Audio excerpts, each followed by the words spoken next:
अध्यक्ष महाशय, पूज्य गुरुजन वर्ग आणि येथे जमलेल्या माझ्या मैत्रिणींनो, आज मी तुम्हाला संत गाडगे महाराज यांच्या पुण्यतिथीबद्दल काही 4 शब्द सांगणार आहे. ते तुम्ही शांतचित्तेने ऐकून घ्यावे अशी माझी नम्र विनंती.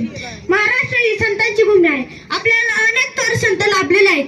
त्यातलेच एक महान संत म्हणजे संत गाडगे महाराज. त्यांचे मूळ नाव डेबूजी, परंतु सर्वजण त्यांना गाडगे बाबा म्हणत. त्यांचा जन्म 23 फेब्रुवारी 1876 रोजी अमरावती जिल्ह्यातील शेनगाव येथे झाले. त्यांच्या वडिलांचे नाव जिंगराजी व त्यांच्या आईचे नाव सुखुबाई असे होते. गाडगे बाबांचा जन्म अत्यंत गरीब कुटुंबामध्ये झाला होता. ते एक महान बुद्धिजीवी होते.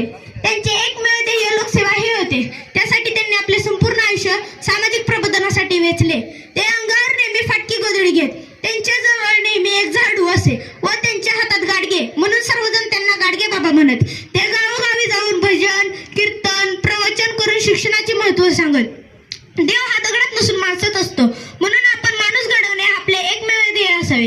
यासाठी शिक्षणाची साथ घ्यावी असे त्यांचे मत होते. तहानलेल्यांना पाणी, भुक्यांना अन्न, गरजूंना मदत, निरक्षरांना शिक्षण देण्यातच खरी देवाची सेवा आहे असे ते आपल्या प्रवचनातून सांगत.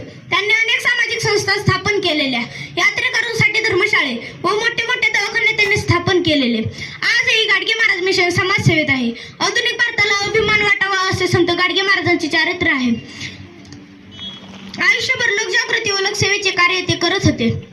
आजही अनेक सामाजिक संस्था त्यांच्या कार्यापासून प्रेरणा घेत आहेत. अशा या महान संतांचे निधन 20 डिसेंबर 1956 रोजी झाले.